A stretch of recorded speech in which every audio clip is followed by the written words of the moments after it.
अस्सलाम वालेकुम स्टूडेंट्स।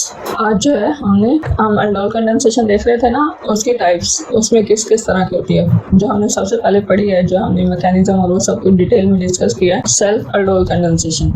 तो आज हम देख लेते हैं क्रॉस एल्डोल कंडेंसेशन क्या होती है, इंट्रामोलिकुलर एल्डोल कंडेंसेशन क्या होती है, या फिर रेट्रो एल्डोल कंडेंसेशन क्या होता है। अब जो है हम क्रॉस एल्डोल कंडेंसेशन देख लेते हैं। इसमें क्रॉस के मतलब लफ्ज से ही हमें ये बात समझ आ रही है कि दो डिफरेंट मॉलिक्यूल्स के दरमियान जब होगी कंडेंसेशन तो हम वो कहेंगे कि वो क्रॉस एल्डोल कंडेंसेशन है। डिफरेंट टाइप ऑफ एल्डिहाइड भी हो सकते हैं, डिफरेंट मॉलिक्यूल्स ऑफ कीटोन्स भी हो सकते हैं, या फिर हम ये कह सकते हैं एक एल्डिहाइड और एक कीटोन भी हो सकते हैं।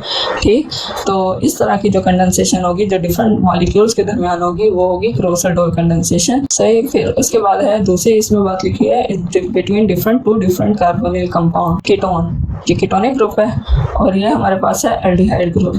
एल्डिहाइड और कीटोन के दरमियान जब कंडेंसेशन हुई, मैकेनिज्म सेम वही रहेगा जो हमने सेल्फ एल्डोल कंडेंसेशन को पढ़ा है, उसी मैकेनिज्म के थ्रू होगी। तो जब ये कंडेंसेशन होगी तो ये एल्डोल दिया हुआ देखो, इसमें ये अल्कोहल ग्रुप भी है और हमारे पास कार्बोनिल ग्रुप भी है।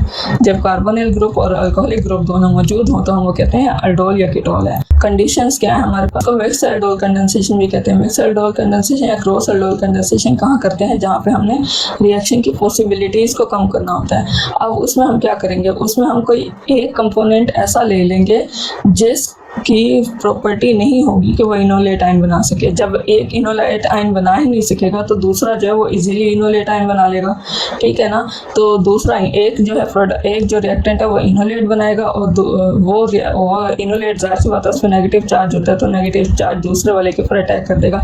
इस तरह जब हमने एक स्पेसिफिक प्रोडक्ट बनाना हो तो हम जो है अपनी मर्जी के रिएक्टेंट लेने के लिए एक ऐसा रिएक्टेंट लेंगे जो कि इनोलेट बनाता हो और दूसरा ना बनाता हो। जब दूसरा नहीं बनाता होगा तो फिर हमें हमारी मर्जी का प्रोडक्ट मिलेगा। उसके बारे में यहाँ पे देखा, हमारे पास एक रिएक्शन दिया हुआ है, इसमें ये जो है हमारे पास कीटोन है और ये एल्डिहाइड है। एल्डिहाइड के ऊपर ये है एरोमेटिक एल्डिहाइड। एरोमेटिक एल्डिहाइड के बारे में हमने क्या कहा था, इनके ऊपर अल्फा हाइड्रोजन नहीं होती।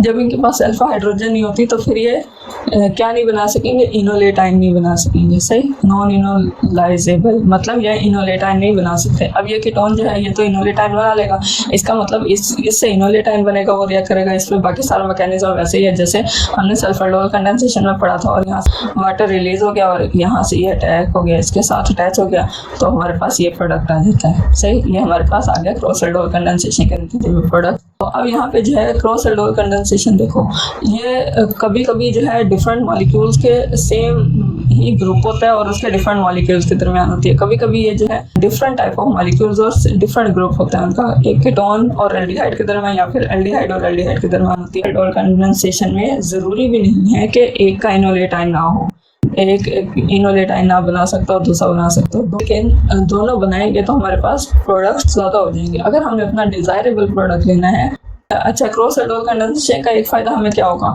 कि हम ऐसे रिएक्टेंट्स को भी जो है रिएक्ट करवा सकते हैं जो कि जिनके पास अल्फा हाइड्रोजन नहीं थी। अब हमने कहा एरोमेटिक एल्डिहाइड, इनके पास जो है अल्फा हाइड्रोजन नहीं है, तो जब इसके साथ जो दूसरा रिएक्टेंट है उसके पास तो अल्फा हाइड्रोजन है ना, किसी एक के पास अल्फा हाइड्रोजन होगी तो ये रिएक्शन हो जाता है। इसलिए ऐसे रिएक्टेंट्स भी इनमें रिएक्ट कर सकते हैं जिनके पास अल्फा हाइड्रोजन ना हो। जो है यहाँ पे देखो, इसकी अल्फा हाइड्रोजन यहाँ नहीं थी और इसकी अल्फा हाइड्रोजन है। जब इसकी अल्फा हाइड्रोजन है तो ये बेस इसके ऊपर रिएक्ट करेगी और ये सारा मैकेनिज्म वैसे होगा, हमारे पास प्रोडक्ट आ जाएगा। क्रॉस एल्डोल कंडेंसेशन के जरिए हमें ये फायदा हो गया कि जो है उन वो वाले रिएक्टेंट्स भी रिएक्ट कर गए जिनके पहले हम कहते थे कि नहीं कर सकते, क्योंकि अब एक के पास तो अल्फा हाइड्रोजन है ना, किसी एक के पास भी हो तो रिएक्शन हो जाता है। इम्पोर्टेंट बात ये देखो, यहाँ पे इन्होंने बताया हुआ है कि कार्बोनिल कंपाउंड कुछ ऐसे होते हैं जिनकी ज़्यादा एसिडिक होती है अल्फा हाइड्रोजन, तो ऐसे जो हैं वो रिएक्ट करेंगे, वो इनोलेट आयन बना देंगे, दूसरे नहीं बनेंगे। अब जैसे यहाँ पे ये कह रहे हैं कि इसमें आर जो अल्काइल ग्रुप है या फिर हाइड्रोजन कोई भी हो सकती है, बहरहाल इसमें जो है वो कह रहे हैं कि इसकी अल्फा हाइड्रोजन जो है वो ज़्यादा एसिडिक है। जब वो ज़्यादा एसिडिक है बनाएगी हमारे पास इनोलेटाइन। जब वो इनोलेटाइन बनाएगी तो फिर आगे से प्रोडक्ट जो है हमारा डिजायरेबल होगा। इसके पास जो है ज़्यादा एसिडिक अल्फा हाइड्रोजन है। जब ज़्यादा एसिडिक अल्फा हाइड्रोजन है तो इसने इनोलेटाइन बनाया। अब ये जो इनोलेटाइन है ये रिएक्ट करेगा इसके ऊपर, इस एल्डिहाइड के ऊपर। ये इलेक्ट्रोफाइल के तौर पर एक्ट कर रहा है, ये न्यूक्लियोफाइल के ऊपर तौर पे। तो फिर बाकी रिएक्शन, बाकी मैकेनिज्म, वाटर यहाँ से निकल के और ये हमारे पास वाटर अलग हो गया और ये हमारे पास प्रोडक्ट में ये आ गया। तो मैकेनिज्म बेसिकली वही रहेगा जो सल्फर एल्डोल कंडेंसेशन का था। ऐसे दो यूज़ करें एल्डिहाइड या कीटोन जिनके ऊपर अल्फा हाइड्रोजन हो, तो जो उनके प्रोडक्ट्स आएंगे वो सिंथेटिकली हमारे पास फेवरेबल नहीं होंगे। ये एल्डिहाइड है हमारे पास और ये एल्डिहाइड है, दोनों एल्डिहाइड है ना। अब इसमें से जो है ये इनोलेटाइन नहीं बना सकता क्योंकि इसके पास अल्फा हाइड्रोजन नहीं है। ये इनोलेटाइन बना सकता है। तो फिर इन दोनों का जो प्रोडक्ट आएगा वो हमारे पास एक क्रॉस एल्डोल प्रोडक्ट होगा। इसमें देखो सब ये वाला पोर्शन वैसे का वैसे अटैच है, सही। और यहाँ पे ये वाले पोर्शन में इसका यहाँ हाइड्रोजन निकाल के यहाँ हाइड्रोजन अटैच है। तो ये देखो ये यहाँ पे ये बन गया। तो ये हमारे पास जो है एल्डोल प्रोडक्ट आ जाता है। ये जो है कीटोन्स के साथ भी एल्डिहाइड रिएक्ट कर सकते हैं क्रॉस एल्डोल कंडेंसेशन हो तो। इंट्रामोलिकुलर एल्डोल रिएक्शन बेसिकली हम जो ज़्यादा यूज़ करते हैं ना, ये यूज़ करते हैं 5 और 6 मेंबर रिंग बनाने के लिए। 5 और 6 मेंबर रिंग यानी कि अगर हमें रिंग स्ट्रक्चर चाहिए हो, उनके अंदर स्ट्रेन कम से कम रखना होता है ना। 5 और 6 मेंबर रिंग में स्ट्रेन बहुत कम होता है, स्ट्रेट हैंडल्स और इस तरह स्टेबलाइज हुए होते हैं कि उनके अंदर स्ट्रेन नहीं होता।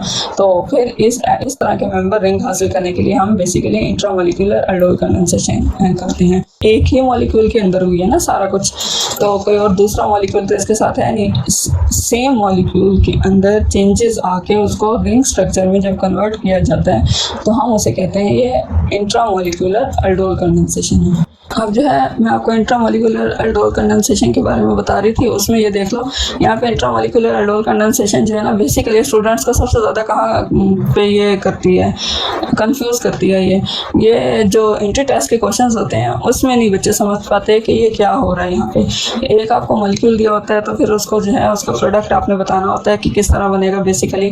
तो ये वहाँ पे कंफ्यूज करती है। इसमें से हाइड्रोजन भी उसी मॉलिक्यूल से निकलेंगे, मतलब एज इलेक्ट्रोफाइल भी यही एक्ट कर रहा है और एज न्यूक्लियोफाइल भी यही एक्ट कर रहा है। इसी का इनोलेटाइन जो है वो एज न्यूक्लियोफाइल करेगा और इसी तरह इसी में यही इलेक्ट्रोफाइल है और यही न्यूक्लियोफाइल है। तो इस वजह से बच्चे यहाँ पे कंफ्यूज हो जाते हैं, लेकिन सेम टू सेम वही मैकेनिज्म है।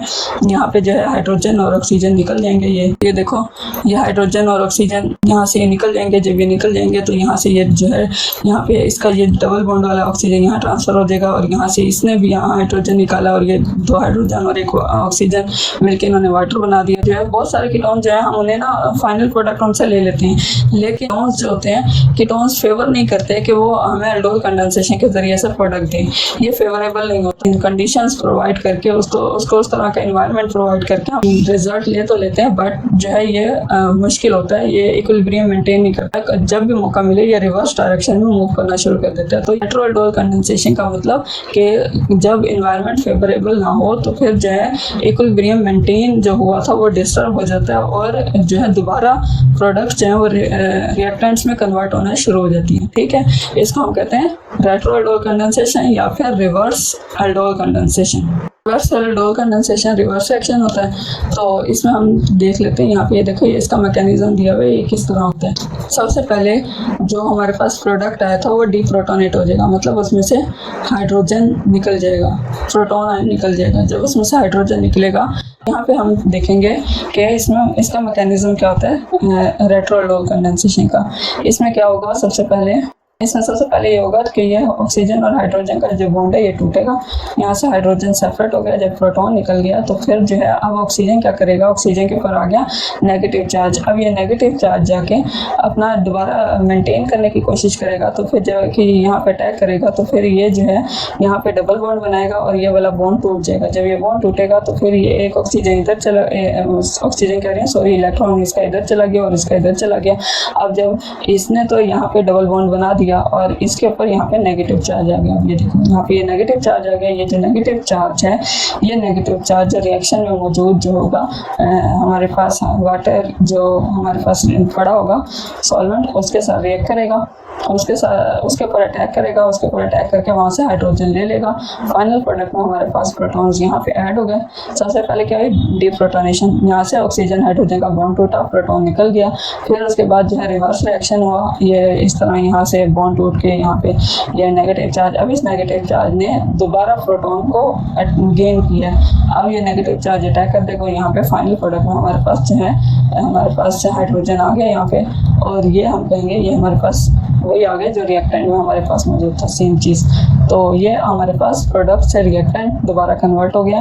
तो ये होता है रिवर्स अल्डोल कंडेंसेशन रिएक्शन। ठीक है, हमने क्या क्या देख लिया?